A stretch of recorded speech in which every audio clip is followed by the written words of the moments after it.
Hello, everyone. Good evening, good morning, good afternoon, and welcome back to another live stream. Just give it a couple of seconds to make sure everything is up and running before we continue.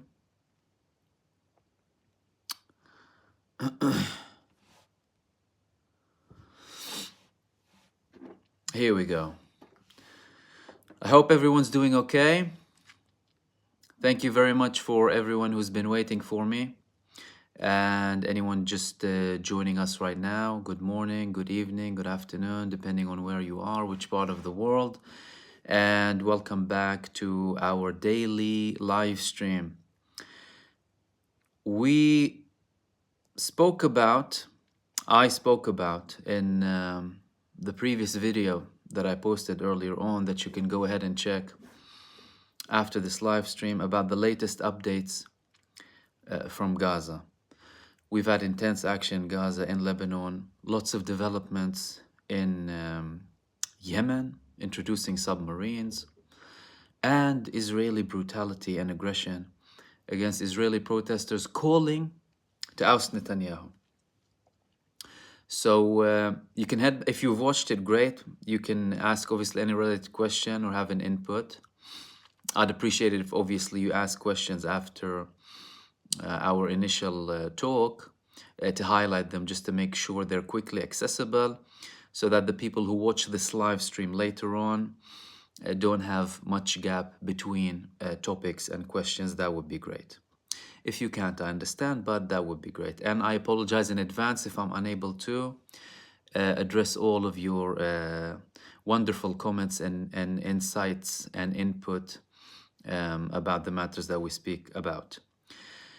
Tonight, I wanted to share a couple of things with you. And obviously, after that, you will have the option to start participating, obviously ask questions, discuss, and I will share some of this obviously with our viewers. Two things, really. Number one, the Chinese representative at the ICJ with the clear support for the armed resistance. And the second thing is Osama Hamdan, who is Hamas leading figure in the political bureau of Hamas. He was the representative in Lebanon. I mean, he's kind of de facto Hamas representative in Lebanon. Now he has lots of press statements. And the guy clearly has talks with Gaza. And a couple of his recent statements about what Netanyahu is offering tribes in Gaza and how this is backed through the Israeli establishment, or at least some in the Israeli establishment, in the Zionist religious Israeli establishment, as part of a route to dismantle and divide the Palestinian society even further, to make it even more impossible for the Palestinians to reach a state, to have a state either in the West Bank in Gaza or obviously across all Palestine, which is something that, many Israelis won't even consider. I'm going to start with China. So the representative of China for the ICJ, he made some bold and brave statements. We all know that China's view, obviously, the Palestinian conflict and their constant input is different than the traditional Western power-led movements and countries and groups regarding the matter, especially when it comes to Israel as a state, the Palestinians and their rights. But tonight, it's just important to highlight, really, just to listen to someone representing such a big, superpower, soon to become the number one superpower potentially in the world as well, speaking with such a tone, supporting the right of the Palestinian resistance for armed struggle. Is it that difficult? They have a right for armed struggle. But it seems like everyone's so scared. They have a right for armed struggle. Easy. But it's good that he highlighted it. It's good to hear this from leaders and representatives of countries across the world. So what did he say? He said a couple of things, and I'll obviously have a bit of an input about it afterwards. He said, in pursuit of right to self-determination, Palestinian people's use of force to resist foreign oppression and complete the establishment of an independent state is an inalienable right well founded in international law. Various people freed themselves from colonial rule under foreign oppression to realize independent statehood after World War II. Their practices serve as convincing evidence for the right. Armed struggle in this context is distinguished from acts of terrorism. It is granted in the international law. Very straightforward, very substantiated, based on facts, based on laws. Unlike what Western powers constantly repeat with all this facade and lies and manipulation and demonization of anything that resists, that they don't like, whether in Palestine, whether in Middle East, whether it's Muslim countries. No, God forbid, Muslims are the last people who can resist to Western powers, obviously. And in many other countries, Latin America, and many of these countries. And what he reiterated is very much substantial. Like I spoke about in multiple parts in my book about these UN resolutions supporting the resistance, hailing the Palestinian Intifada, the uprising, supporting people's right for armed resistance against an occupier. Basic, but they want to make it seem here in Britain and in Western countries as if it's some sort of a big no-no. Do you know what I mean? Obviously, because they're supporting this genocidal satanic death cult, and many of them share the same ideology. So I found it very brave and bold from the Chinese representative to say these words, supporting the Palestinian resistance, including the armed resistance, the brave Palestinian resistance as well. That's from me, by the way. However, to continue, the second thing that I want to talk about is Osama Hamdan. Osama Hamdan is a Palestinian representative of Hamas. He's part of the political bureau. He, clearly the guy, has connections with Gaza. Like Israel wants to sell the people the idea that Hamas's leadership outside is disconnected from Gaza. They're living in these luxury palaces and they're disconnected from reality. People who were just yesterday in Gaza having their houses bombed and are going to continue the work of Hamas to represent the movement, obviously, and the people. Lies and bollocks. However, he said something very interesting. Obviously, they stated stuff to do with the developments with regards to the ceasefire that I also spoke about in my other video that you can head back and watch after this live stream. Obviously, if you have any questions, I'm happy to answer them. About this new American proposal, the delays from Israel, the potential of an amendment on the Paris Papers, etc. He mentioned something very interesting that we haven't spoken about previously, which is that Netanyahu contacted leaders of families in Gaza and leaders of tribes to try and take control for the day after in Gaza. Obviously, they're talking about the day after. They don't want Hamas. They don't want Fatah, right? No Hamas stand, no Fatah stand, right? Then he's contacting these tribes and these family leaders, which reminded me of there's an Israeli thinker, writer, author. His name is Professor Mordechai Kidar, religious Zionist. I mean, if you listen to them, you'd probably want to swear at him because of his views. However, I listen to these people.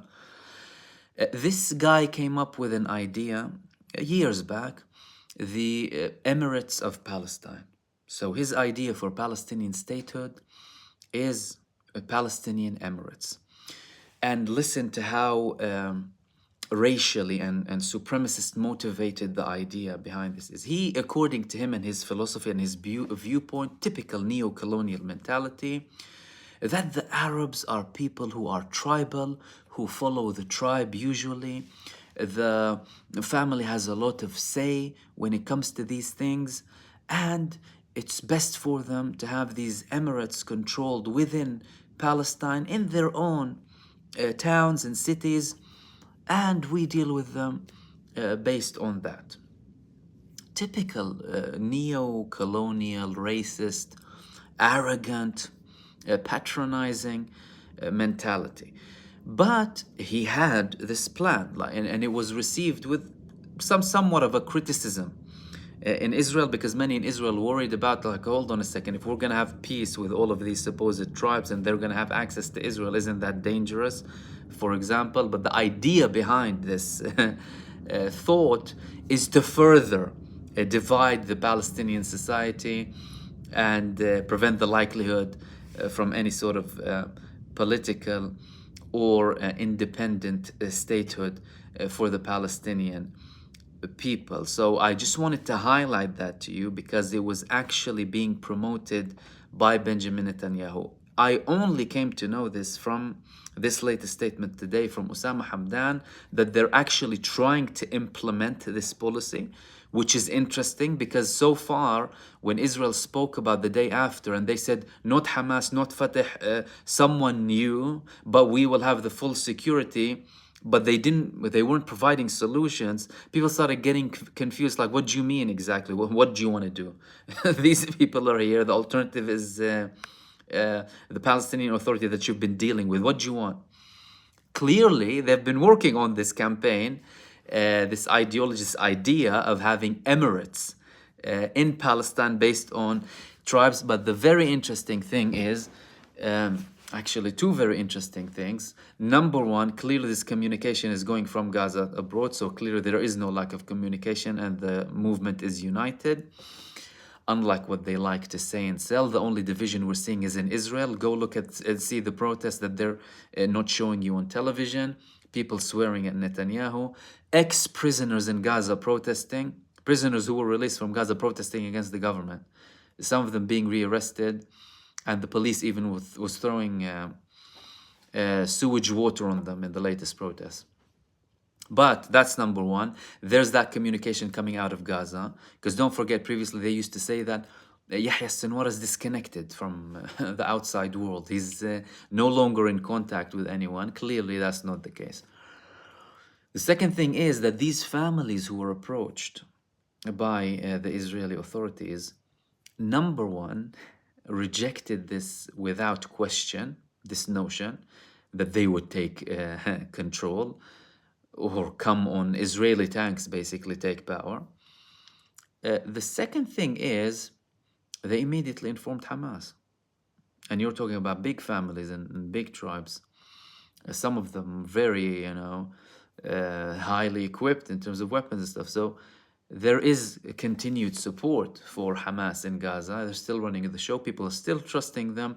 And that communication is being passed on to them. And I'll obviously now open the space for you for your questions, whether it's regarding what we just spoke about with regards to China and this Emirates solution, or about my previous video, if anything related obviously to the topic in general that you would like to get any further clarification about, or if you need to know more about it, any further clarification or analysis. Again, I'm sorry if I am unable to address all of the input and questions just because of our limit, obviously. And for everyone watching this live stream, after we finish, we don't want to keep too many delays between topics and subjects.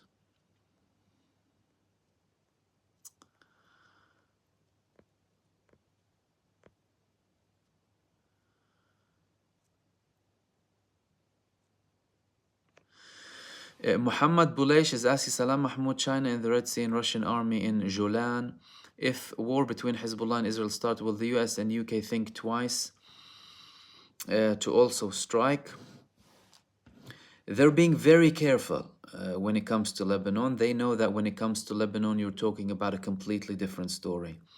But people need to remember the most significant development when it comes to Lebanon and the US involvement, because the big aircraft carriers is the US, right? Now, obviously, countries are picking up the pace, primarily China, obviously. But the US has the biggest, aircraft carriers. They brought this aircraft carrier in the beginning of this genocide to show solidarity with the genocidal Satanists in Israel. They declared that they're there to deter Hezbollah from joining the war. Because to them, Hezbollah joining is a massive worry because they know how powerful they are. The most interesting thing is that they already left.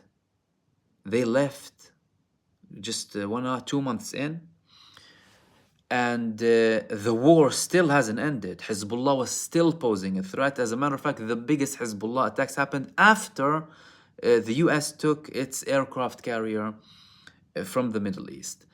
Many people had different inputs about this withdrawal of the aircraft carrier, but I thought, and I spoke about it back then, I thought that this withdrawal of the aircraft carrier is a sign of disapproval from the US towards Israel.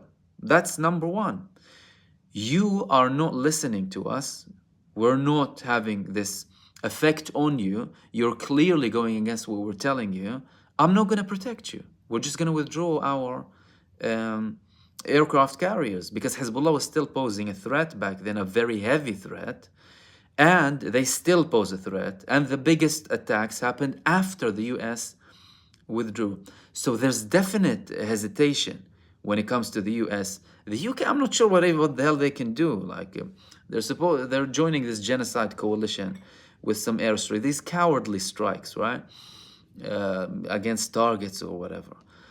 Boots on the ground, though, who's gonna fight for Israel? Think about it. If the Israelis are not fighting for Israel, if the Israelis are fleeing from the battle, would you want the British to go and fight for them? Or the Americans? And listen, a very important note here. Israel will release as and when some propaganda videos of a British dude fighting with them or someone from here and there. Remember, these people are a tiny, tiny minority, and Israel does that to raise the morale of this defeated army and try and show people that, look, we have people coming and fighting for this wonderful democracy from abroad. BS nonsense. The Israelis are not fighting for Israel. The Israelis are fighting. The son of the prime minister himself fled the country. Is that a country? Is that something to be proud of? The Israelis are fleeing the war. They're fleeing the country. That's it. The state is dead, they're telling you.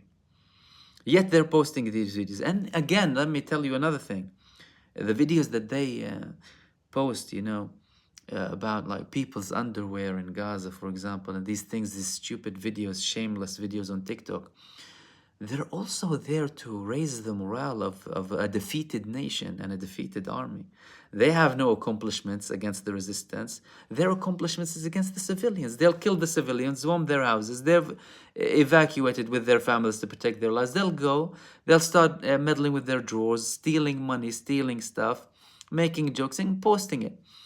This is what a defeated, humiliated, embarrassed army does to try and cover up the fact that they're being humiliated and obliterated by the Palestinian resistance in Gaza.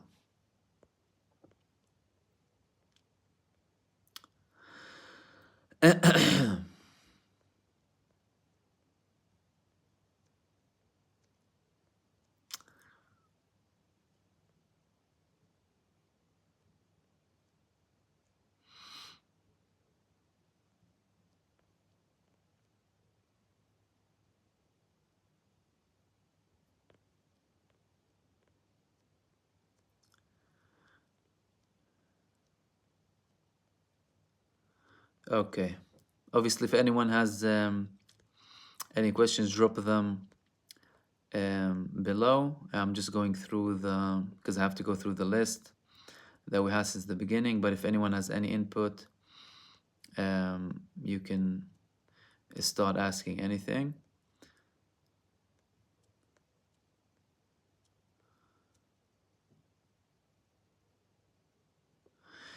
Muna is asking if you had any further information more detailed about the new Houthis attacks using submarines. So we know a couple of things. We know that they previously said that we have surprises. That's number one. We have surprises. We know that they stated just a few days ago that submarines will enter, even though they didn't put them in yet. And now we have a confirmation that they are deploying submarines. Now, this in itself is quite a shocking development, really. I mean, no one expected the Ansarullah to have submarines, right? They're obviously not going to publish too much information. They don't want to give too much information. But what they've been giving is signs to the Genocide Coalition and Israel, but primarily the Genocide Coalition led by the United States and Britain. They're telling them, so long as you're attacking, we're going to increase our attacks. You want to hit, we'll strike you twice. You want to continue dealing with Israel, you want to prevent us from committing this embargo, a noble act, again, I'll repeat, a noble act, an embargo, boycott against a genocidal state. This is what the hypocrites who constantly talk about freedom and democracy and human rights should be doing. The big immoral hypocrites should be doing in the governments of Britain and the US. This is what they should be doing. But they're hypocrites and liars and immoral. And that's why they're going to support this genocidal state. That's why we call it the Genocide Coalition. They're supporting a genocidal state, going to fight against this movement, trying to do something noble in a shameless world, in a world full of immoral leaders who couldn't care less about the lives of people. So they're sending the messages that if you want to continue, we're going to continue. And they act, with all arrogance, like the US and UK forces. Do you think these people are afraid to die? Do you think they're afraid of death? Death is the new chapter for them, eternal life.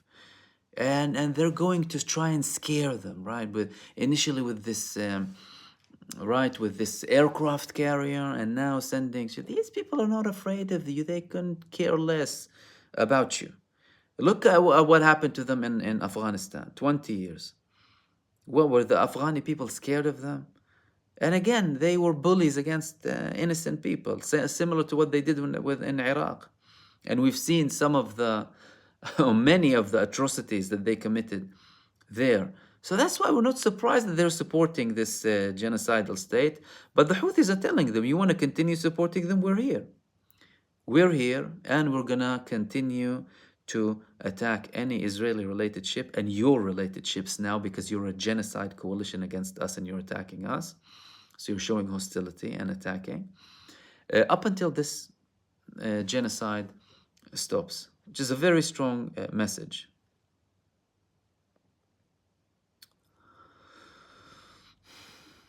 Blank stares question, what kind of history, for how long does China, Russia have with Palestine? With Russia, they have this religious link because of the Orthodox Church in Russia. Like, they have their own churches in Palestine, particularly in Jerusalem, that are managed by Russia. Like some of these churches in Jerusalem, they belong directly to the country that holds them. And you'll have obviously the Latin churches, or Orthodox, Greek, Catholic, Armenian, and what have you. And they have beautiful churches they have in Palestine.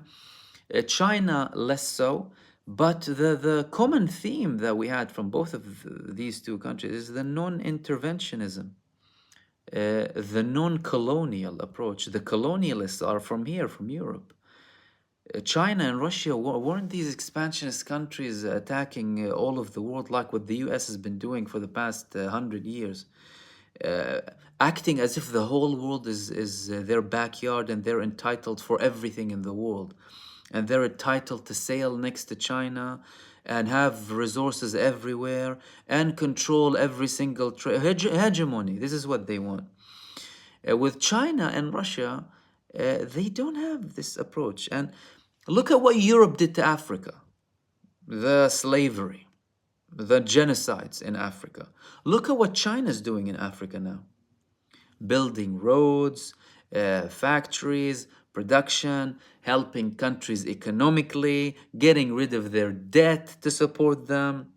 They didn't come to look at them as inferior people, like what many European countries did to Africa and still do to other nations, albeit they cover it up because it's less acceptable nowadays to say it outright, but your actions speak way louder than your hidden words and the corrupt ideologies that you hide in your soul. So that's really the link. Anita Khadura, who is the PLO fighting for, Israel or Palestine? Wow, if you look at their track record in the past 30 years, you'll know exactly who they're fighting for. I can tell you that.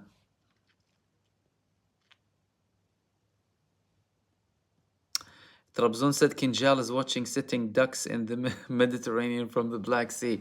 Look, that could also be why, that could have been a contributing factor to the United States also leaving the Mediterranean, because obviously Russia took this action immediately after after the US came with its warships, and obviously you had the aircraft carrier. You had China sending the warships, fleet 74, 75, and the other one now after obviously this intervention. Azizullah is asking, are they trying to separate Palestinian national movement by giving Gaza independence? They've already succeeded in this division, Israel. So when they withdrew unilaterally from Gaza in 2005, it was a plan. It was a plan from the then Prime Minister Ariel Sharon and one of his advisors to make a split and make it impossible for Palestinians to have a state. And because of the popularity of Hamas in Gaza, and they have popularity in the West Bank, but the West Bank is obviously controlled by the PLO, the Palestinian political movements have been constantly fighting after obviously the Fatah movement tried to gain control after they lost the elections primarily in Gaza for the sake of Israel. We spoke about this a couple of times, but that's definitely an attempt, but it's no excuse for the Palestinians playing ball with it. So, we can't just sit there and say, oh, they're dividing us, right? You know their plans. Why are you continuing this coordination? You know what they do. But clearly there's a lot of money and interest involved, and there are lots of people in Palestinian politics who are corrupt to the T.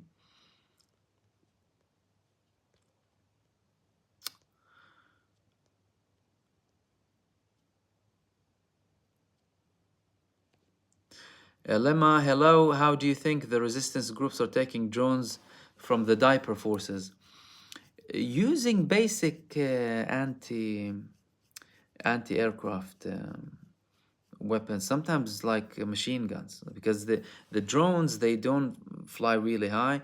Obviously, when you talk about the bigger ones, bigger UAVs, you'll probably carry a SAM-7, shoulder-held, heat-guided missile, right? That can take them down. But the smaller ones that they take down, they can literally shoot them down. It's not too difficult. The biggest problem with everyone against Israel is the lack of proper anti-aircraft systems. Like, they need S-300 or S-400 from Russia or something similar. This is what they need to protect themselves, really. Because the mass damage, the big atrocities are from the Israeli Air Force. But this is how they take them down.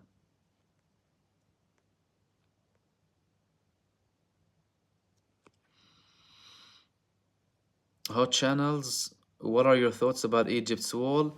It's a preventative measure to try and prevent Israel from implementing the genocide of Rafah, and if they do, and Egypt is anticipating that they might, This is a preventative measure to show Israel that your campaign will not succeed. They will have the Palestinian people fleeing potentially after Israel will potentially bomb the wall to allow them to let them flee, because this is Israel's initial plan to expel the Palestinians.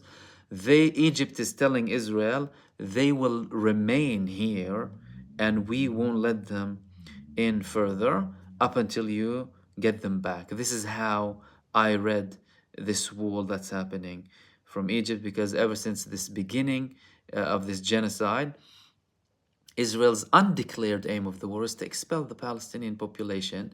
And I mean, it takes a lot of a very high level of ignorance and detachment from reality not to see this through their statements and actions, really. I mean, so many Israeli ministers spoke about this being the Nakba of the 2024, the catastrophe of 2023, the Gaza Nakba. So many Israeli ministers speaking about resettlement openly, blatantly, and they're implementing it on the ground. You have the people carrying out this genocide telling you human animals don't deserve to live, all of these things. So they wanted to do it from day one. And they put a lot of pressure on Egypt, a lot of pressure on Egypt. And it wasn't just Israel that put pressure on Egypt, it was the United States, it was Germany, it was the EU, it was France, everyone putting pressure on them to open up the borders completely to let Palestinians get out of Gaza. If they did get out of Gaza and Israel then later controlled the borders with Egypt, who's going to let them in? Israel?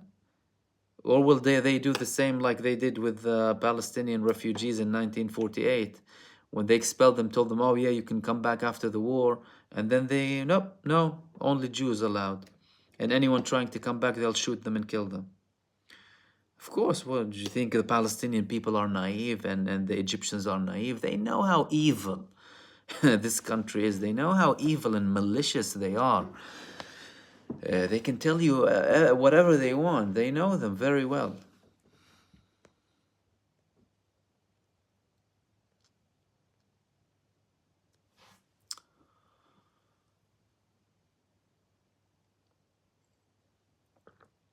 Ella, it's terrifying to see Israelis withholding aid to Gaza.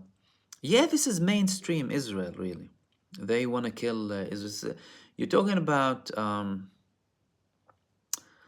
twisted society in general, really. Like many people are like that. Others are not, obviously. Don't get me wrong. We're not saying all of them. But many people are talking in Israel, intellectuals, politicians, people on live television, don't let aid in, kill 100,000, let them rot, let them die, let their babies die. And they think people are lying with the atrocities. They come up with these videos mocking people dying because they think the Palestinians are lying, they're putting makeup on. They're so detached from reality. And obviously Israel works hard to ban the actual images from Gaza from reaching the Israeli populations, because naturally more people will show more sympathy. But despite all of that, there are still people in Israel who see what's happening. Like, you can't be detached. You need to be detached from all social media to not know what's happening, right? And even then, if you go on certain channels that are not aligned with Zionist Israel or its allies, you will see what's happening. But you still, despite all of that, have many people who are like that. They'll support people withholding aid and banning aid and people protesting not to let aid in. It's a policy. It's a policy. They're using starvation as a tool of war. It's all calculated. People shouldn't think that it's not calculated. It's all calculated and very deliberate and part of the plan, and they're fuming that it's not working. They're very furious.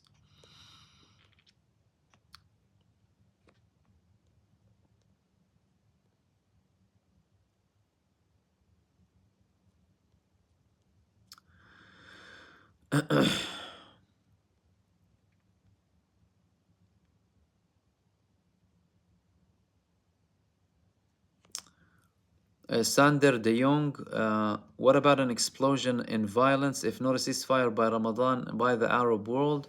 I don't think so. I don't think there will be any explosion by the Arab world just because of Ramadan. I mean, anyone who didn't take action so far after what happened already from the early days, I don't think they're going to take action towards Ramadan. James Silver, any updates on Marwan Barghouthi? Yes, the Minister of National Security, Itamar Ben Gvir, he put him in solitary confinement. He increased the restrictions on him. And one concern that was raised, I also spoke about it, is Israel potentially assassinating heavy sentence and key figures in Israeli prisons to not pay them as a price, because they know that they might have to pay the price by releasing them. This move, however, will be very, very dangerous by Israel, and it will, if they do it, or if they assassinate them, because they're obviously taking stricter measures against them now. The move will be extremely dangerous because it would increase the tensions further from the families of the hostages, prisoners. If you talk about the military personnel over there, this is causing problems within the Israeli military, because Israel so far killed 80 of its prisoners in Gaza. How many of them are soldiers? Question. There's an idea that Hamas would keep the soldiers in very, very guarded and secretive places in Gaza, more so than the civilians. But people in the army would also ask, what are you doing? And if we get kidnapped tomorrow, is that what we're going to do to ourselves? So it would make things worse, but I wouldn't put it past them from assassinating them. But now he is in solitary confinement, further stricter measures being taken against them.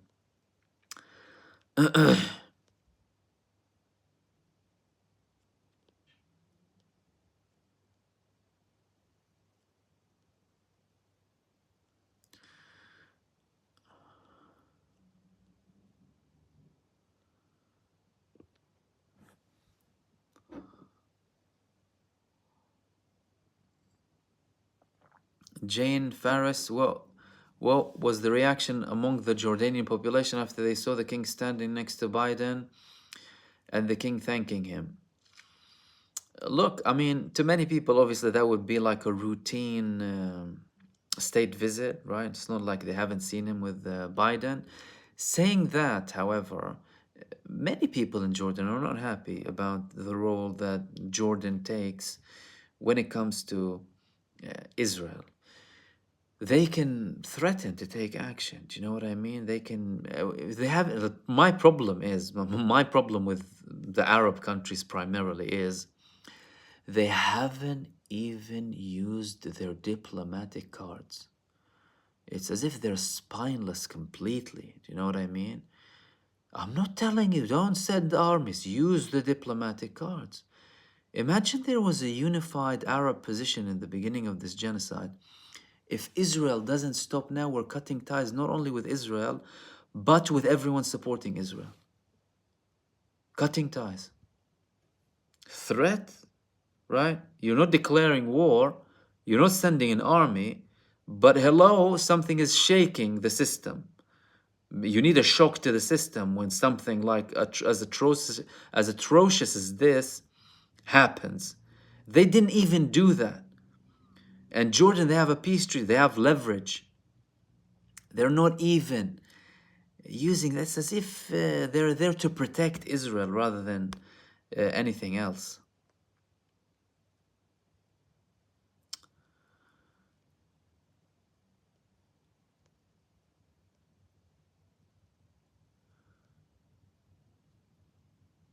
Ben, how large is the resistance force exist in the West Bank? much smaller than Gaza, but they still have some sort of organization.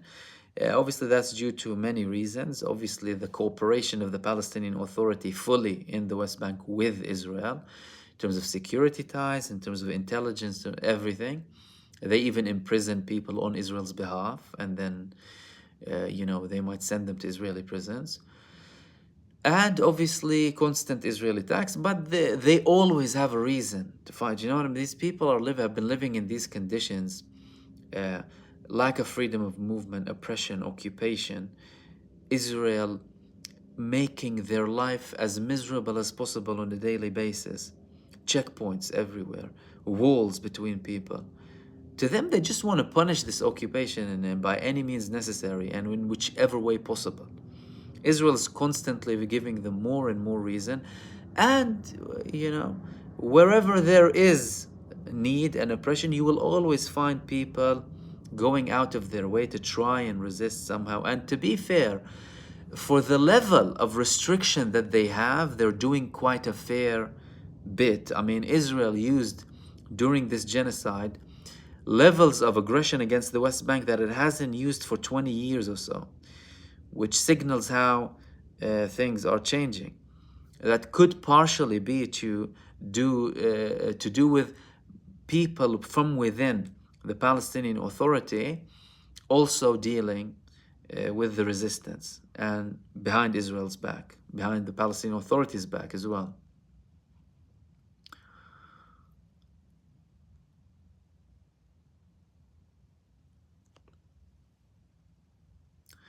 Wisdom where real God is, where the most fearsome of all this Gaza genocide is if it's not corrected, it will continue in other countries. So which country do you think the next victim of this genocide?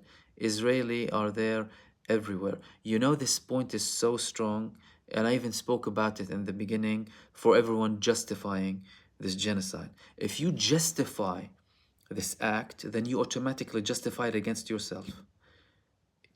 You've justified the act. You're justifying the act of genocide. Tomorrow it could be you. For any excuse, and that's what these people don't realize. It doesn't just end with the Palestinian people. If you want to be quiet and approve of what Israel has been doing since the beginning and before the 7th of October, you're legitimizing the same thing against yourself. So who knows where it would stop? If Israel gets its way, it would be already occupying Cairo and parts of Mecca and Medina in Saudi Arabia. It's an expansionist neo-colonial entity that is a tool for Western powers led by the United States of America. They declare it, they say it constantly. I mean, Robert Kennedy, is he Robert Kennedy, the candidate, junior, I think? He said it's like a fleet or something like that, like an aircraft carrier in the Middle East. This is how they view it. It's a colonial entity that's an expansionist entity. They don't hide it too. They have Greater Israel plans. If it was only Palestine they were after, this supposed promised facade that they're promoting, these lies, why did they start expanding to Lebanon and Syria, and they wanted to take Jordan? And why did they go all the way down to all of the Sinai? And why did they want to continue to Cairo? Right? They're expansionists. So if Gaza loses, the next stop will be Lebanon. If the resistance in Gaza is defeated, God forbid, the next round will be Lebanon. Lebanon will be like Gaza. Lebanon, they will do to Lebanon what they did to Gaza, and they declare it too. But hopefully that won't happen. The resistance is strong, and the people are not afraid from. No, it doesn't matter how hard you try and scare them off. They're not scared of Israel.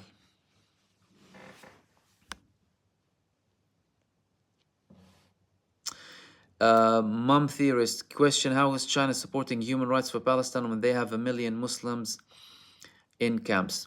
Good question. Look, number one, a couple of things here. Number one, we need to establish this information not from countries that are hostile to China. So all of a sudden you have America worried about the Muslims in China. Wow, really? Were you worried about the Muslims in Afghanistan and Iraq killing millions? Who are you kidding? As if the United States administration and the British government and EU states criticize each other. Oh, how dare you deal with the Muslims like that? You're promoting hatred against us here, and you're telling me China. That's number one. So we need to verify exactly what's happening to make sure we have a complete picture. Obviously, there have people who have gone out. They said things. We saw they let cameras in about these re-education camps and all of these things. We've heard bad things about it. Absolutely, that we completely reject and oppose. You need to be morally consistent with every country. But I'm saying things need to be taken very carefully, especially when they come from people who are hostile to them.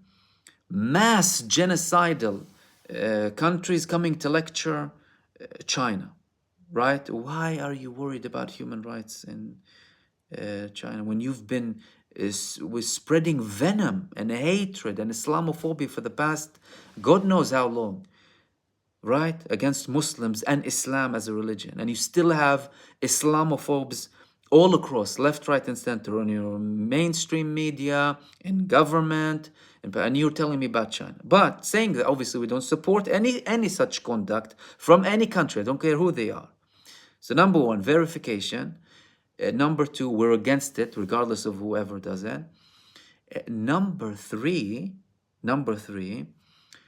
this case of potential other ethnic groups in China is a tool that can be used against them to occupy them.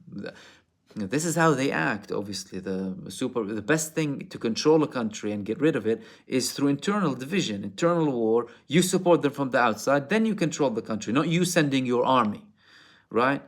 So this is, to them, that's that. Palestine is not inside of China, right? To them, Israel is a neo-colonial project of America. That's how they view it, the Chinese. They look at it from a bigger picture. You have this colony here, we're trying to deal with the Arab states or whatever, and it made you put so many bases. And they have a different viewpoint about it. Does that make them enlightened democracies or whatever? No, who said so? But I take everything that the United States says with a pinch of salt, because I don't believe that they're genuine when they talk about democracy. They're the biggest hypocrites and lies, the biggest genocidal people that go against democracies and against human rights. Don't sell that to me. Try and sell it to someone else. Talk about, and you'll have the people who will follow blindly, like, oh my God, China. Whenever just a Muslim is involved. I'm not only concerned about Muslims. I'm not only concerned about Palestinians or Arabs, right? It happens to be with Palestine, one of the most significant, the biggest, really, ongoing occupation. And I'm from there, and you know the score, so you'll talk about it more, obviously. It's an atrocious situation. But you will stand with the people of Syria when they're under oppression. You'll stand with anyone in Africa. Do we follow the same religion or race? We constantly talk about Africa. Latin America, they're Catholic, most of them. I'll constantly talk about Latin America and what the US is doing to them, right? So you need to be morally consistent. You shouldn't buy the narrative that they automatically sell you in Western mainstream media, because look at them now. Look at them now. Why isn't it that? Why aren't you spreading now what Israel is doing against Muslims and Christians in Palestine? Why are they not talking about that? No, they're telling you, oh, we're worried about people criticizing Israel. And hell, hold on, criticizing Zionism is almost like criticizing Jews. Oh, no, be careful. Do you know what I mean? But we have to be morally consistent when it comes to this. And we shouldn't believe everything that they say immediately.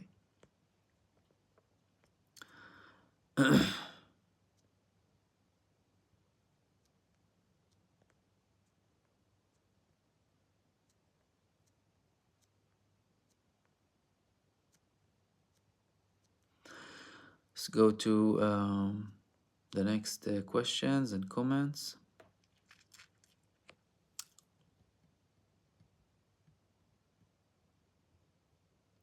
Adib is asking me, what is your opinion on the offer made by the Houthi leader to Egypt, Sisi, to help with the humanitarian aid, I believe you mean? By the way, is driver of this humanitarian truck armed? Okay, if I understand your question correctly, uh, offer made by the Houthis to Sisi to help with the humanitarian aid for Gaza. I personally haven't heard of it. I will definitely look into it. But I mean, obviously, what they're doing up until now, the Houthis, is to obviously push for as much humanitarian aid as possible, really, to Gaza, and they're actively trying to stop the genocide. But I haven't particularly heard about this. However, I will have a look into it. What I did hear about is a leader of Ansarullah, linked obviously with the movement, who was assassinated in Egypt. And I'm not sure how much Egypt is happy from what Ansarullah are doing, because whether they intend to or not, there's 40% dip of the revenue from the Suez Canal. So, and obviously the Houthis say that this is not our intention. We want to allow all of the ships to go, but obviously you had this genocide coalition increasing the tension, fighting them, creating this problem. So it shouldn't be put on the Yemenis. I don't think anyone who took a moral position when it comes to this should be blamed in any way, shape, or form, really, even when it comes to money or revenue. But we heard that that happened in Egypt, and I'm not sure how linked it is with Egypt dissatisfaction, or if it's a country trying to create problems between the two states.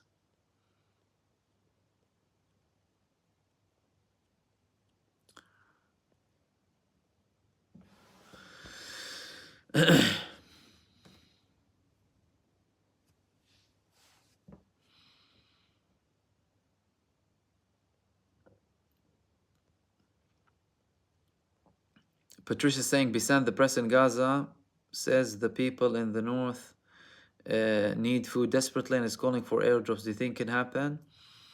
In a very limited amount, because how much are you going to drop by air? Usually you need to have trucks, like lots of trucks to bring in aid. The Jordanians did it a couple of times to a hospital. And don't forget that Israel has the airspace control and the sea control, the land, if they can prevent anyone from going in. So it could give like short-term relief, but it's not something that can be consistent.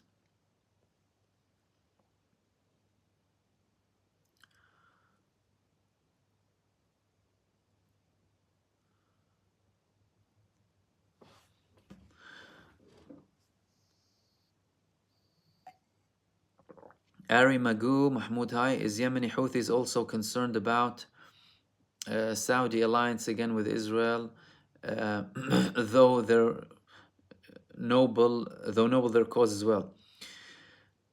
Well, if they are worried about what Saudi Arabia might do with Israel in terms of peace treaty, they already reconciled with Saudi Arabia, the Houthis.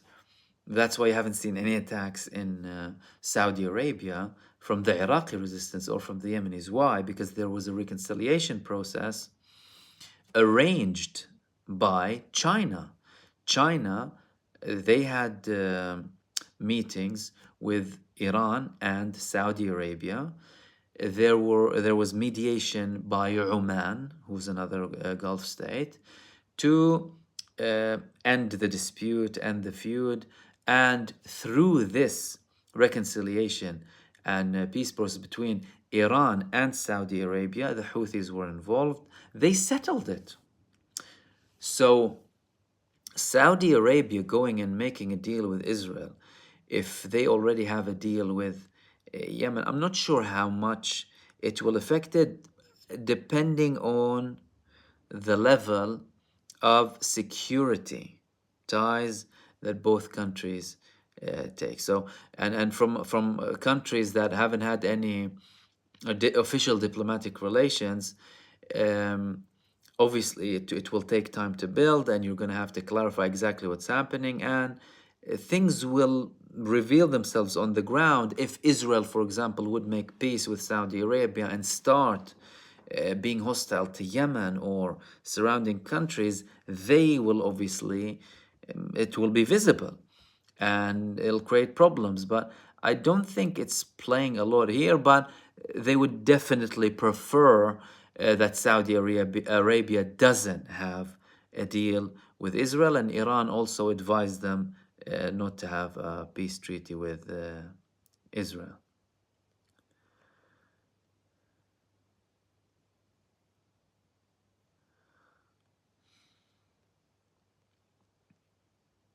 The middle path, Islam, how much do you bench press? Oh, my max bench press is 2.5 plates each side, probably. Push-ups, my record is about 83. Constant push-ups, they're really good. Do them daily.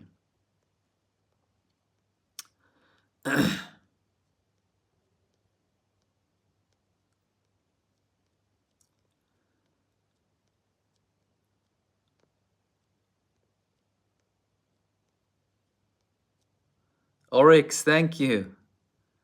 And everyone sending supers. Francis Fitzgerald, what do you think will happen to Gaza if Trump is president again?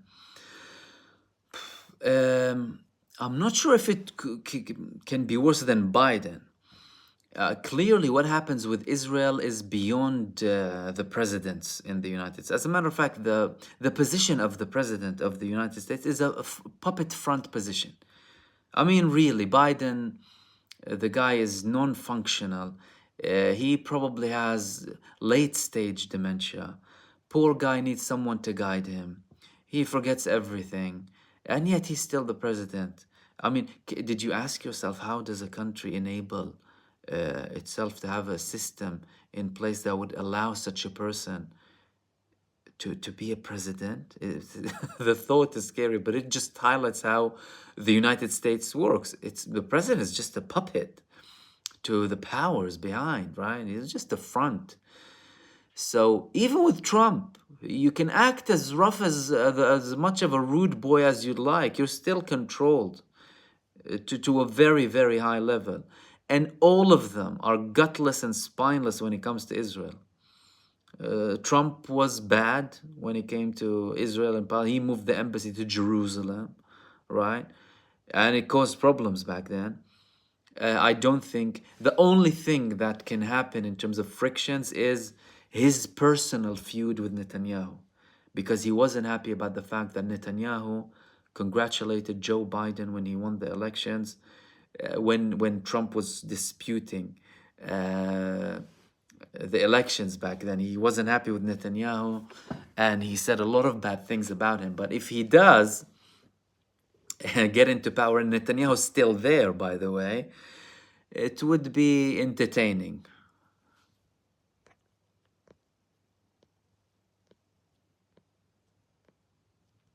Anita, thank you so much.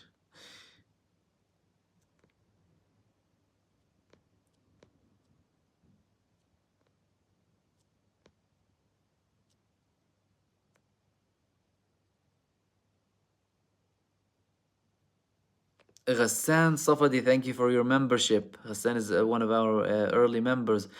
Should we worry that Israel keeps saying that it expects to keep control in Gaza? Does it mean they are winning and dictating? Look, Israelis are, and the Israeli politicians, Israel as a country, they are ultra hyper pathological liars. They lie, they deflect, they don't admit, they cover up. This is how they establish their country. So we don't believe lots of the things that, and many things that they do it to psychologically prepare the people as if we already won, in the hope that something will manifest itself, right? They're delusional. When it comes to Gaza, they're not in control of any part fully in Gaza. They're being beaten, whipped by the resistance in every single part of Gaza. Al-Qassam brigades today is soldier carrier. Soldier carrier, they usually have 12 to 18 soldiers, bang. All of them casualties, either dead or wounded. Helicopters coming, military ambulance coming. Sniping commanders in the army, killing them. Anti-personnel missiles killing other commanders. The army is divided, is split. There's lack of motivation to serve. People are refusing to be deployed. People going in and taking a break. They're delusional. They're delusional, but they obviously they can't show that to people. This is why I constantly talk about the events in Gaza, right? Because many people don't know what the hell is going on. If you go online, you say, oh yeah, Israelis attacking the last hub of Hamas or whatever, last hub of Hamas. Hamas are everywhere in Gaza. And if you read between their lines, you will notice that they're getting a beating from Hamas and from the Palestinian resistance. They have been on an offensive, on this genocide campaign for 5 months almost. The mere survival of these people is a gigantic, enormous victory. They dictated the conditions of the temporary ceasefire. Let's not forget that. You dictate, you put in conditions from a position of power, not a position of weakness. If Hamas was in a position of weakness, they'd be begging for any deal to get out and agree with Israel. They're not in a position of weakness. They're in a position of power. They're imposing this position of power. And this stems from the resilience of the Palestinian people and the Palestinian resistance and their popular support. And I constantly talk, when they talk about the day after, you talk about the day after Israel, who keeps control. You don't have control of Tel Aviv, you don't have control. You talk about Israel seriously, you don't have control of your government. You don't have control over your army. Let's be frank, really. But they won't tell you these things because they don't want to be showing them as this failed state, this rogue regime, this genocidal regime, because it's their little baby, right? But that's what the situation is like. Distrust, division, lack of control, protests every single week, sometimes daily in many places from Israelis against the government, calling this man to go. You know, he thought he'd unite the Israeli population behind him and be hailed as the king of Israel after this ends. And he's still fantasizing about this day. That's not going to come. It's not going to happen. The Palestinian resistance is based on the historical oppression of the Palestinian people. Whether it's Hamas, whether it's not Hamas, whether they have weapon, whether they don't have weapon, it's a right cause. And if there's anyone trying to dictate, it's the Palestinian resistance.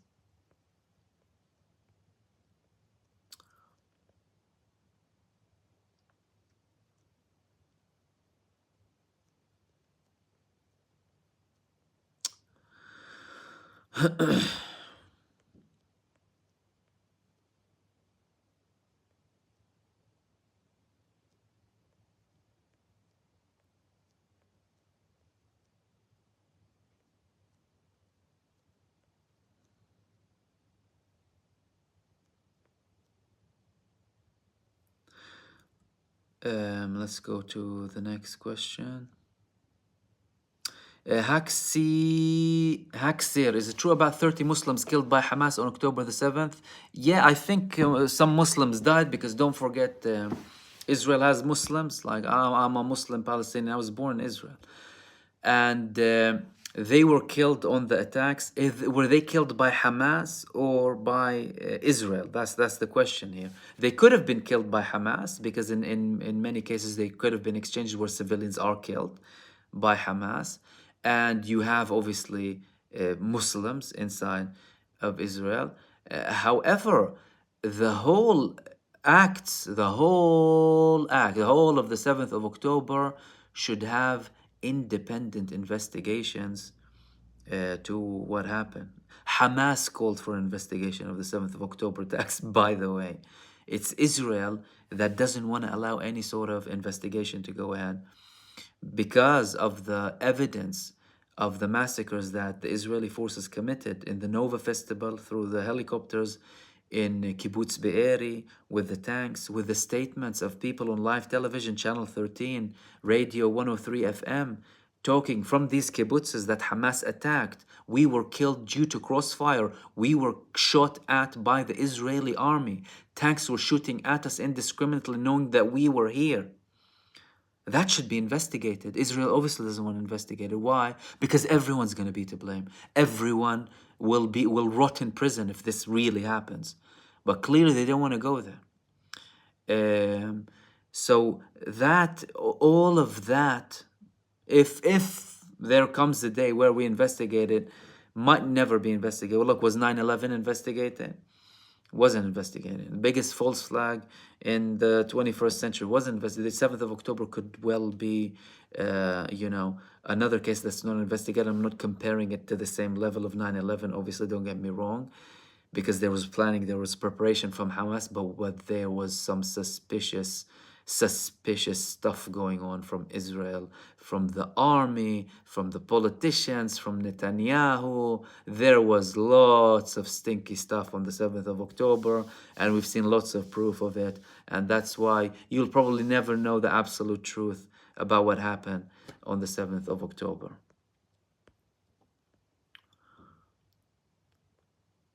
Let's go to the next question.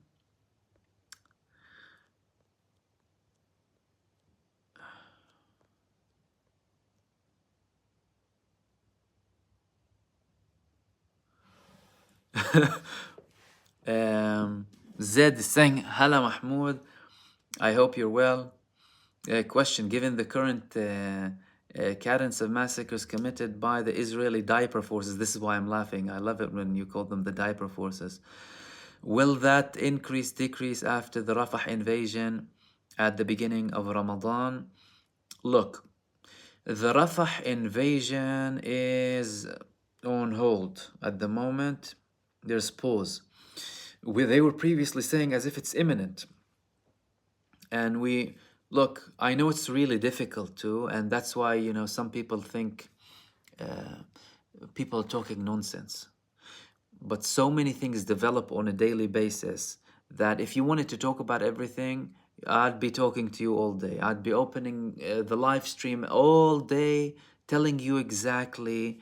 But it's not enough. 1, 2, 3, 4 hours is not enough to tell you based on the levels of things that are happening. But we try and read between the lines. The attack on Rafah was almost imminent just 2 weeks ago. It's as if we're attacking Rafah. We're going in Rafah, regardless of what Egypt says. Screw Egypt, we'll continue, we'll go in, right? But now they took a bit of a step back. Now they're saying we're going to discuss and have another cabinet meeting next week to try and see if we are going to carry ahead with the Rafah thing. Is it pressure from Egypt? Is it the international pressure? Is it the resistance activity? Is it all of the above combined? Is it a threat that we didn't hear about from the background, but we had declared threats, like Egypt for the first time used the cutting the ties card. Egypt hardly ever uses this card against Israel. And again, whether they're right or wrong in doing it, I'm not talking about that. I'm talking about the fact itself. They raised the card of cutting the ties. What's cutting the ties? Second step is war. That's it. They already have deployment in Sinai.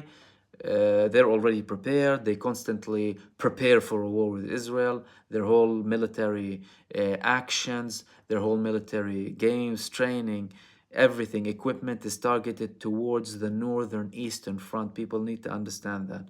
The army in Egypt, well, they're just preparing with Israel. They're not worried about anyone else, because this is the expansionist country that occupied their territory once. So even if they have a peace treaty with them, they don't have normalization with them that much. It's not like they embraced the country and whatever. So all of these things could have been a contributor to this delay. If it does happen, well, they've proven to the world that it's within their capability to commit a massive genocide. because they're a genocidal, psychotic country. They're psychopaths running a state. That's what we have. Right? Psychopaths running a country supported by supposedly enlightened Western powers. So they could commit another genocide. We hope that it doesn't happen. But the tones are changing. Obviously, you have also reluctance from the army. You had the IDF chief meeting with Netanyahu a couple of weeks ago. He told him that before you approve or consider action in Rafah, political conditions must be met. That's a direct criticism of their political actions with Egypt primarily, right? And also the lack of army preparation. I mean, not many people talk about it. Do you think the army is capable of another ongoing ground invasion? Yeah, you can bomb them from the. You can have cowardly bombings against civilians like you did all across, but a ground invasion. And Hamas already told them, we're hiding for you in Rafah in terms of resistance, what you haven't seen already. So, what are they going to do?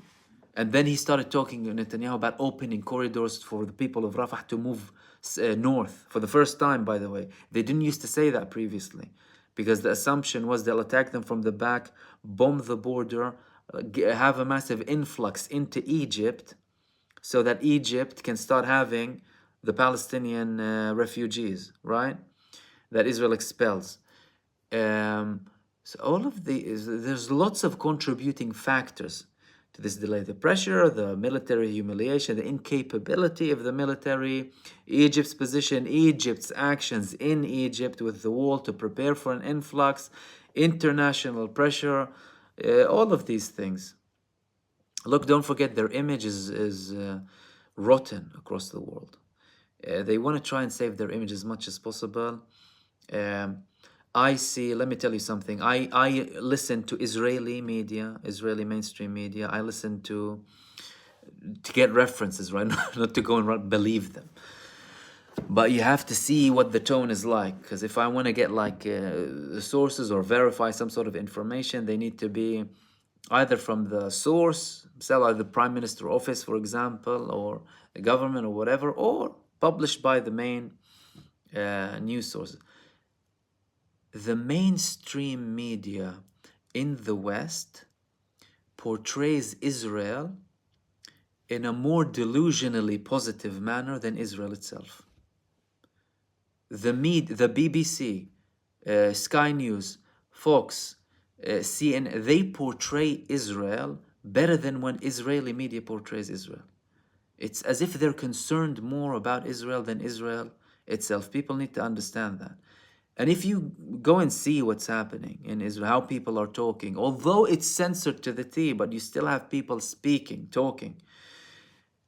That's awful. It's awful, the situation. And if you know people there and you speak to them, you'll see an even more doomy and gloomy image.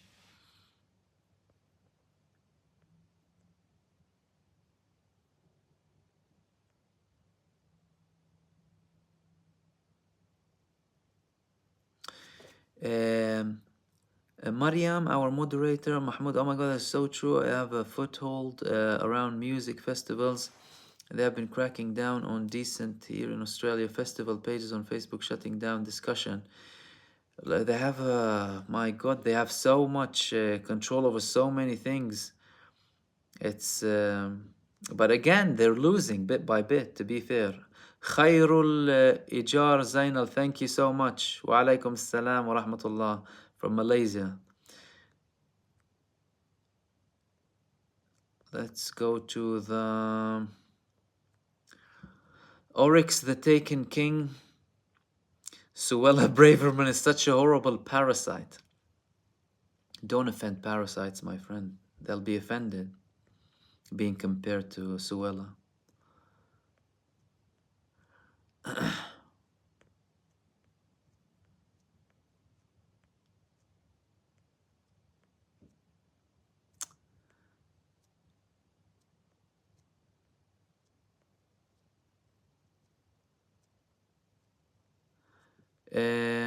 Okay.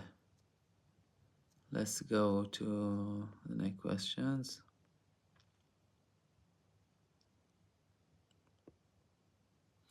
Irishman is saying, what are your thoughts on the latest Iranian ballistic missile strikes in Pakistan, and do you think it will deepen? Did they have new attacks? I heard that they had the attack that was already resolved between them and Pakistan, and I hope that's the case. I hope there's no new attacks. This is the last thing we need now. But as far as I know, that was resolved, and they met and they said diplomatic things. You know, Pakistan struck them back, and they were done and over with it. Mostly was around the borders, really. I haven't heard that they had new attacks unless something happened like now, and I haven't heard of it really. And I hope it wouldn't really. But with that event, we spoke about it and it was resolved. I hope there isn't obviously something new.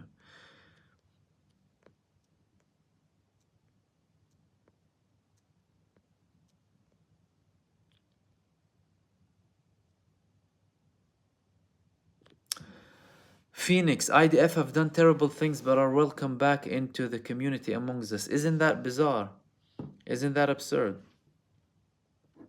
And it's really like makes you think. Like you had this case here in the UK of Shamima Begum going as a 15-year-old girl, you know, an age where you're so easily manipulated and brainwashed, by the way.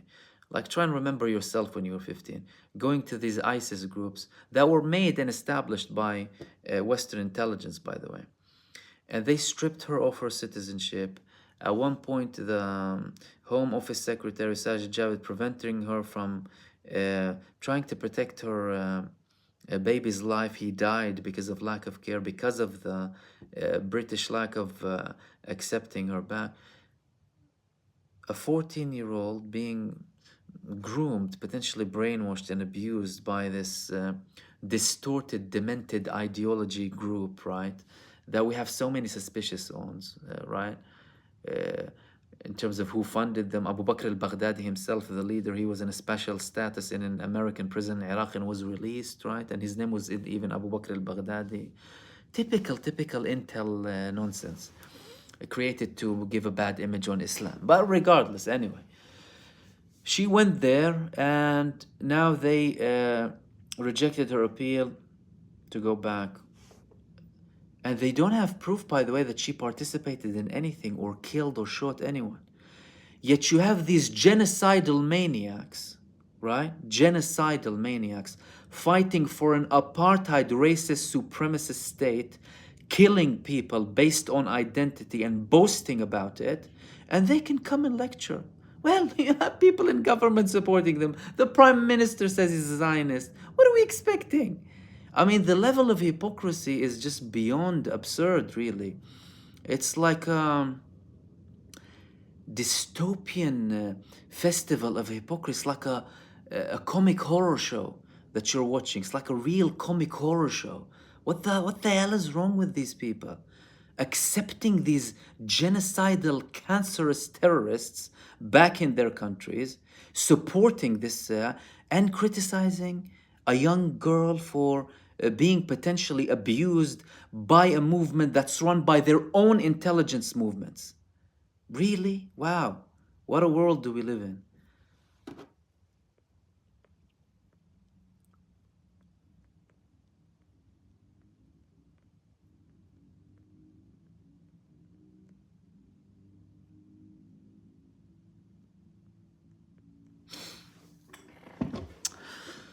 Okay, see if we have any more of your questions.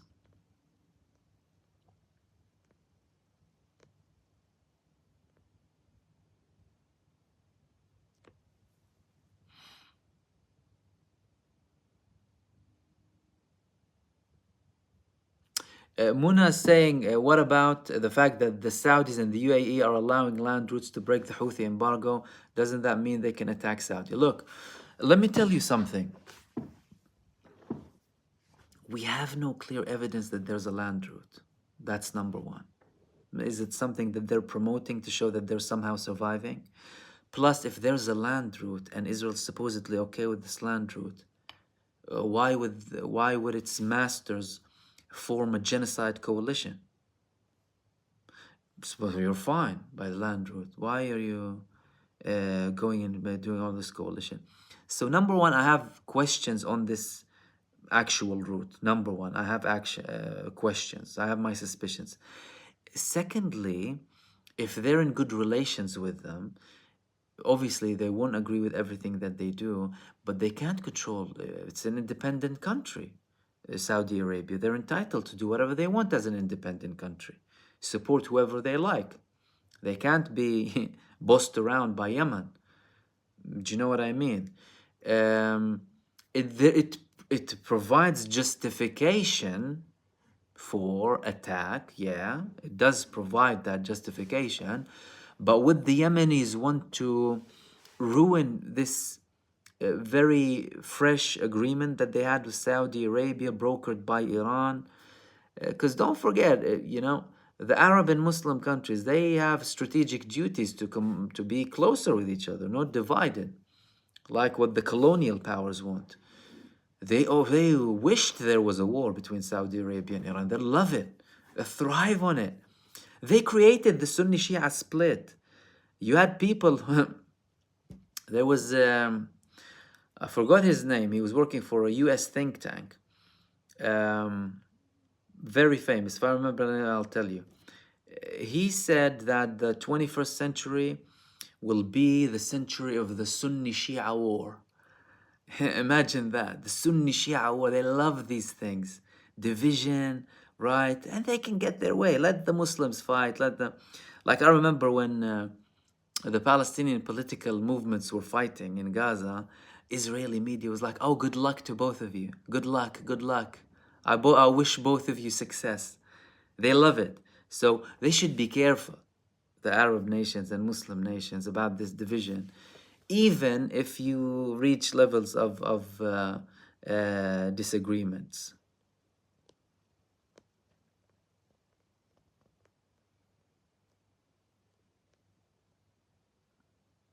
Ari Magoo, thank you.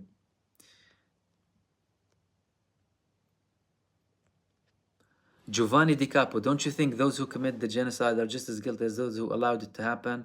I'm referring to the Arab and Muslim leaders. Look, anyone who has the power to do something and he hasn't done it, he's responsible.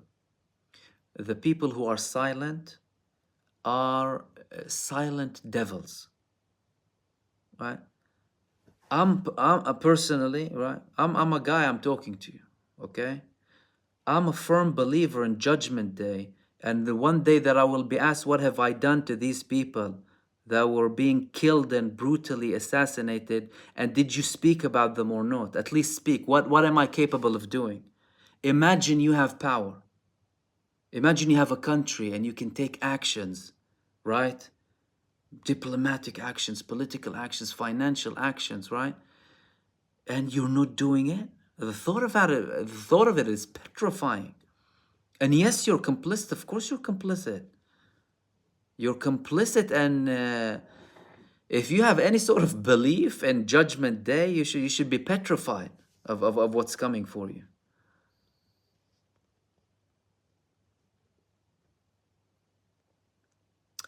Gerardo Canto, thank you so much. The US vetoed, you said, ceasefire, so protests will become riots. Then they can label protesters terrorists. Look, they've been demonizing these protests ever since the beginning. I mean, these imbecile, low-life, immoral people we have in power here in Britain, including the Home Secretary and the Foreign Secretary and the Prime Minister, all of this clique, right? They've been attacking pro-Palestinian protests since day one. And we've been there, like, so peaceful, so nice. Oh no, they promote hatred, right? They'll focus on one kerfuffle happening between 1,000 people or 100,000. They'll anti-Semitic chants. Oh my God. Right? Bring things up out of nowhere. And the headlines that you will see, oh, arrests made in pro-Palestine protest. But when the genocide supporters protest, tens of thousands in support for the hostages and the poor hostages. And right, so I'm not really worried about more like labeling and stuff, because they're non-violent protests and people need to take action. But I wouldn't be surprised, if they want to push people to violence. Obviously, no one should be pushed towards violence or hatred or racism or any of these things. But America's vetoes is the American position. The American veto is the American position, the historical American. They've been vetoed over 80 times. Even if the whole world is against Israel, stand up against it, because it's them. They are Israel and Israel are them. Anyone supporting this genocide is like Israel, it's just as bad.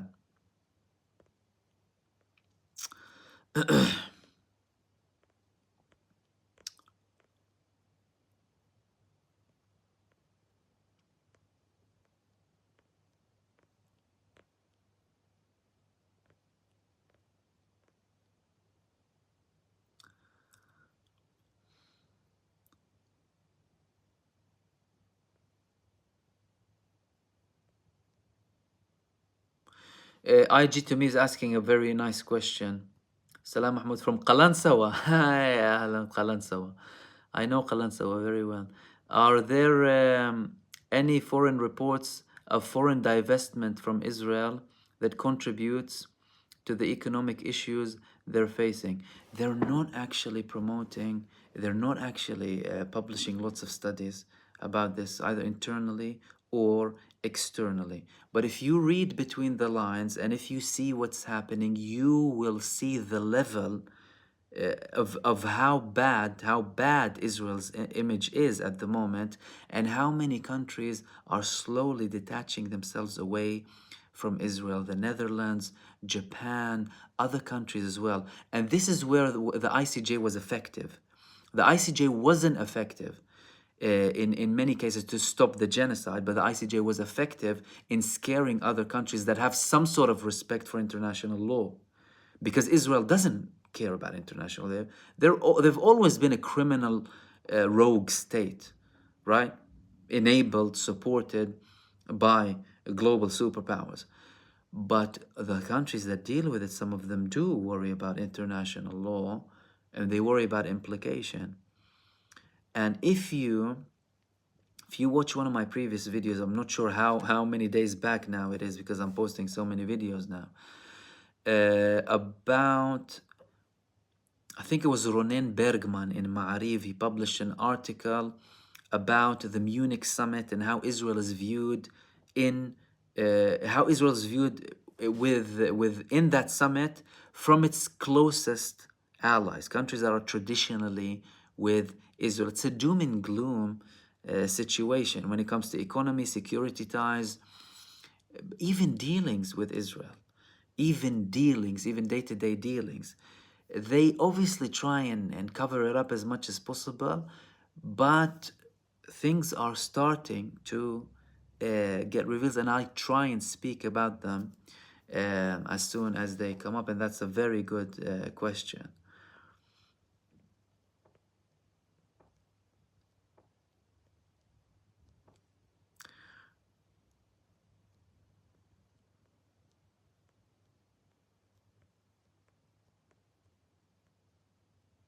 Majid Hamdan, thank you very much.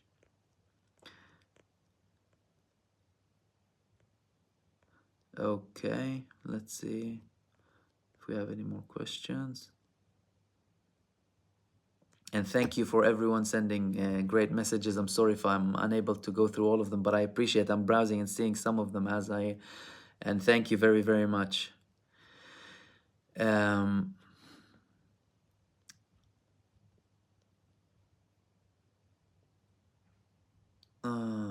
let's see.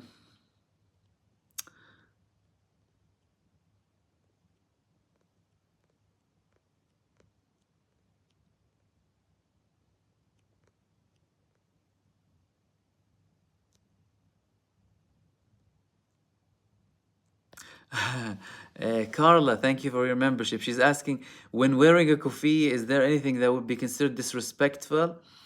I don't think so. I mean, why should it be considered disrespectful? People do so many things with them. People wrap them around their neck, around their hair. There's nothing really you can do that's very. I mean, some people actually started designing some of them.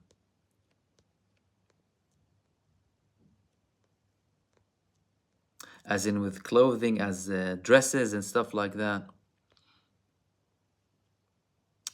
Okay.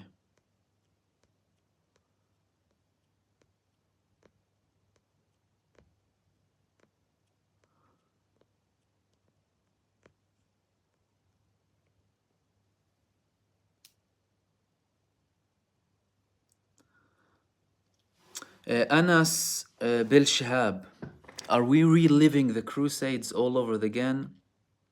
The Ismailites, Axis of Resistance, and the Templars, US, EU, Israel, after all these years? Look, it's a very interesting question, and you can approach it in so many ways. Like if this was a crusade, like the older crusades, right, and there were one Jerusalem and what have you, they're hiding it pretty damn well. They're planting the Jews to fight as a front, and they're sitting in the back and enjoying what's happening. That's number one.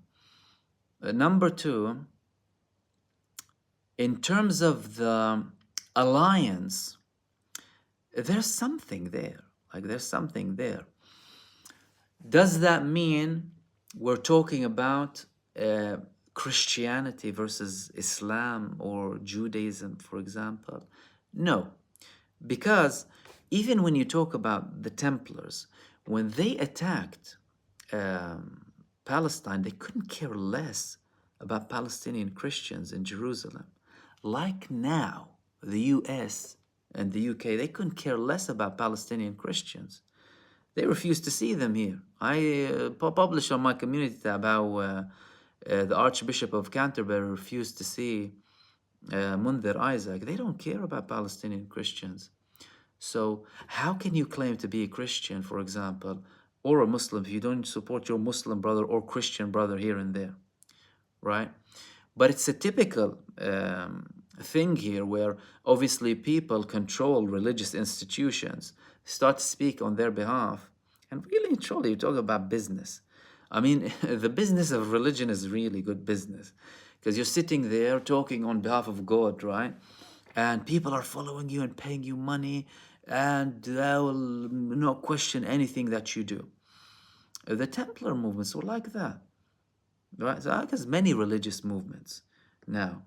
They trade in the name of religion just to get like, do you know what I mean? And not being questioned.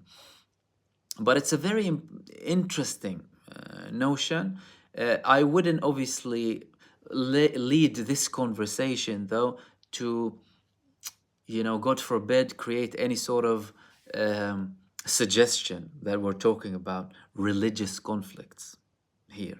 Not at all. Not a conflict with Judaism, not a conflict with Christianity, and not a conflict with Islam. You have a political situation here. And in many cases, you can break it down to a human situation of oppression, of an oppressor and an oppressed, of someone attacking you as a person, right? And you're defending yourself, human nature before everything else, before the divine law and the international law and the man law. But I personally thought about that once, like, new crusades, for example, because don't forget, some people in Western countries, even though they call themselves secular, they haven't lost this crusade mentality. Let me give you an example.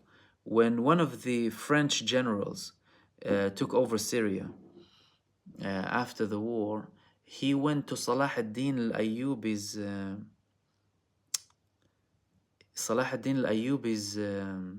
what's it called, grave, telling them, telling Salah ad-Din al-Ayyubi, who conquered Jerusalem, and he had the feuds with the Templars, we came back, Salah ad-Din.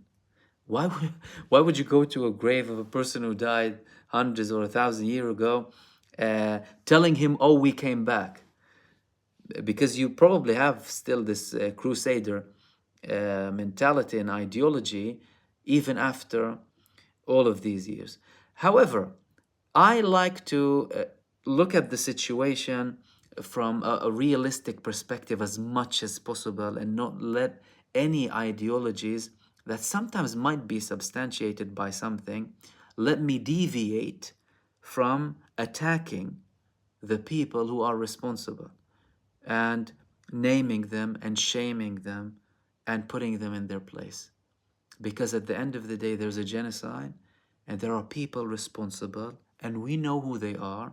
They have names, they have enablers, they have supporters. These are the people who we should be focusing on. And similarly, if you want to have an argument, for example, of, oh, you have a ring supporting Israel. Israel's just the front, right?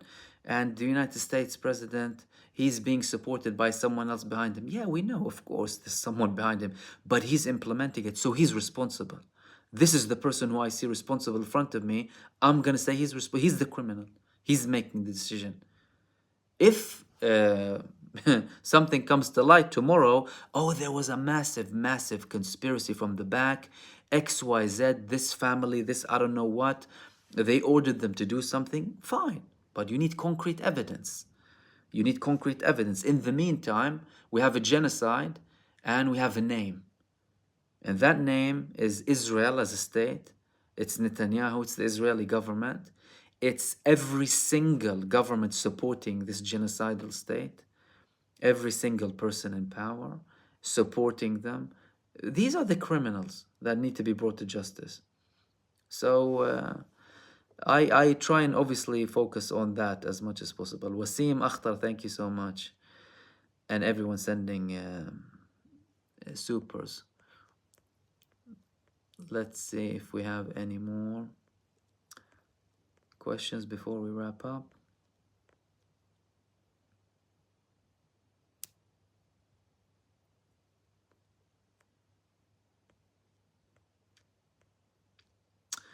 Someone is advising me, Attack Helicopter Cat, about the Ha'vara agreement. I know about the Ha'vara agreement, about the collaboration between the Nazis and the Zionists to bring Jews into Israel. Look, and I even stated something. Zionism is not a Jewish movement. Zionism is a movement that was essentially initially a Christian movement that began in the 19th century. The man, his Judaism is in question. The first people who established him, atheists, nothing to do with religion. Zionism, in many cases, was the answer to Europe's final solution, the question to the final solution of the Jewish people, right? That was Zionism. If you don't want to talk about anti-Semitism, that's anti-Semitism. That is not even anti-Semitism, excuse me, because I have a problem with anti-Judaism, right? That's anti-Judaism. That's where the problem is. They solved the problem that they had with the Jewish people through Zionism, selling it in a Jewish package. And that's clearly the Ha'vara agreement, and there are other dealings with Hitler, by the way. They have many other dealings that they had with Hitler, the Zionists.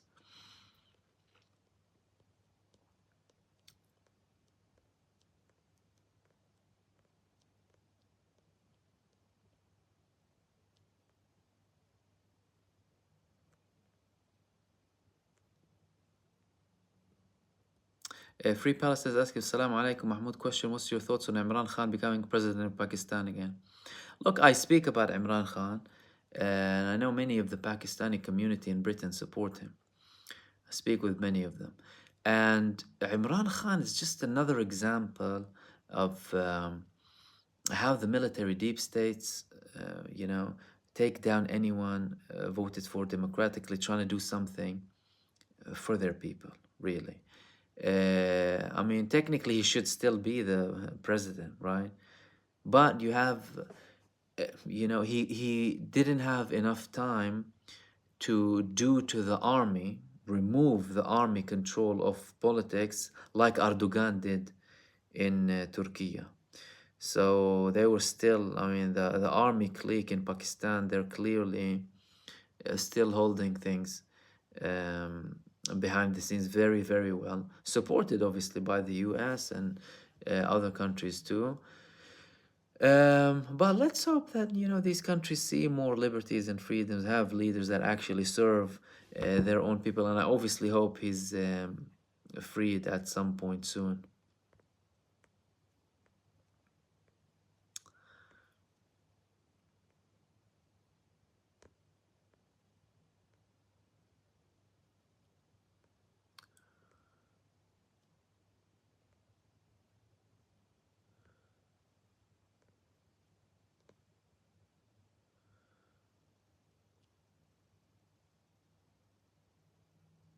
Okay,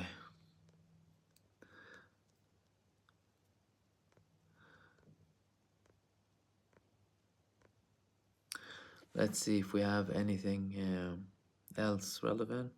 I'm enjoying your conversations, by the way. I see you've created a big, massive community chat, which is nice.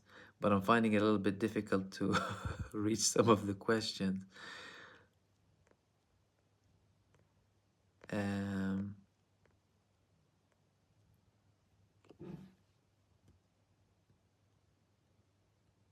Daffy Donald is asking, are the resistance able to do anything about the Zionist aircraft that they cause most damage to the Palestinian civilians? Yeah, we spoke about that.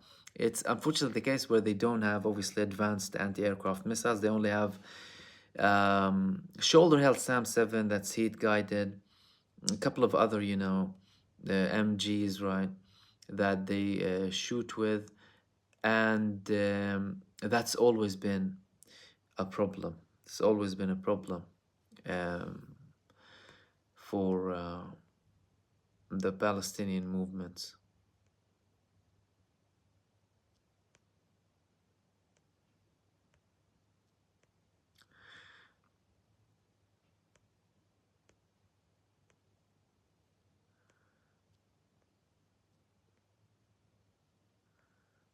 Okay. Seems like these were, let me just make sure I didn't miss any of the questions. Gullyberg on Lebanon asking me any updates on Lebanon. Still going on. So Hezbollah still attacked 7 bases today. Israel still had small attacks in Lebanon. They had 2 confirmed hits today, Hezbollah, but we haven't seen um, a big retaliation from them yet, from Hezbollah, for the massacres that they spoke about that there will be, unless they don't want or delaying it or okay. That's it for tonight. Again, sorry if I haven't addressed all of the questions. If I missed any of them, excuse me, because obviously there's a lot of chat in the community, and I'm glad you're communicating and chatting. Thank you so much for joining me. Obviously, I'll be here with you every night, hopefully, God willing, inshallah, at 9:30. If there are any amendments in the times, I will notify you on my community tab. I usually send the link later at night. Obviously, we still have the video, the regular video coming out, and I'll hopefully see you tomorrow. So enjoy the rest of your is it Saturday or Sunday already with you? Rest of your day, morning, afternoon, night, depending on where you are. Thank you so much for joining me. It's great speaking to you, and I'll hopefully see you soon in the next video. Take care.